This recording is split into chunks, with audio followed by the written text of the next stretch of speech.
Hey, good morning, folks. How you doing? This is Jibril for the SPX Ninja. Today is Wednesday, May 23rd, and S&P 500 is moving the way we were expecting for the past couple days. So let's take a look. All right. So what we got here is 5 waves up, and I'm labeling this wave 1 now. I had this labeled as wave 1, but I changed that because this kind of looked like this was the wave 4, and it stuck around a little bit longer and then made a higher high than wave 3. So I'm going to consider this wave 5. Also, if I look at the RSI, let me draw a trend line here on the RSI. You can see at this peak we had peak RSI, and then on this new high here we were lower on the RSI. So this is what we call bearish divergence, which is something I was looking at yesterday as well. When I was predicting that, let me get closer in this channel. I was saying that we're going to get closer and touch the top of the channel, which we did, and then turn down sharply, which we've done. Now, I, passed two attempts at this area. 2707, give or take a few points, has supported. So the first time we got a little bit under it, but it supported. The second, actually two times after that, we kind of got close to it, but there was support.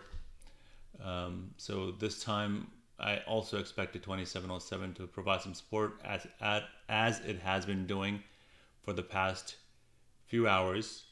This is the 1 hour chart. So 1, 2, 3, 4, about 4-5 hours we've been supported in this area. So today it's important to see this area finally break if we're going to get a move down to 2680. If there is support, we might go back up, test the top of this range, the bottom of this range before moving down. So if you are in any short dated puts, you want to watch this area very carefully. You want to, in my opinion, I would exit any short puts, to be honest with you, when the market opens, in case there is a bounce. And if you have longer dated puts, you can sit in, as I have the IWM puts, and I have some debit put spreads that are a little bit further out on the SPX that I can sit in and wait and see what happens. But besides that, the market is moving as expected. I don't have anything much more to add.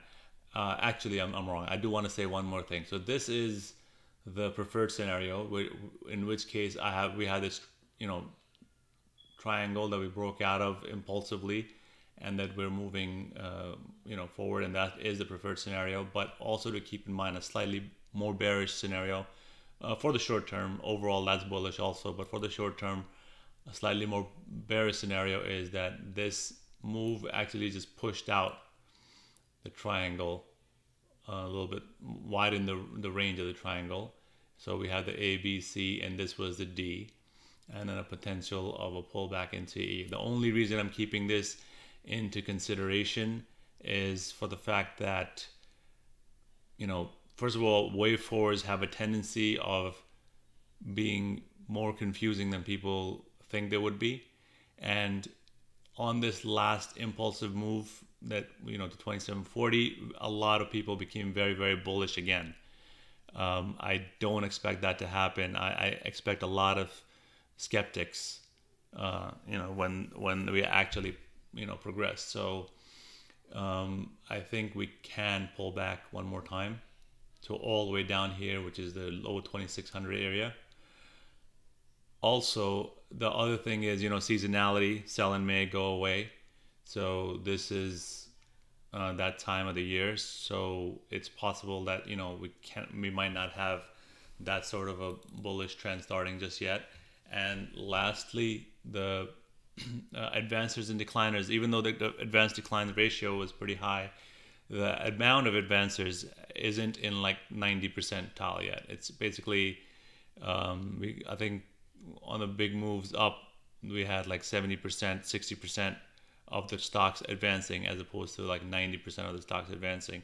So for those reasons, this is something I'm keeping open as a possible scenario. The only reason I bring this up today is that once we get down to 2681, don't just jump in with both hands to buy calls. We have to see how this 2681 area and actually 2660 also area provides support.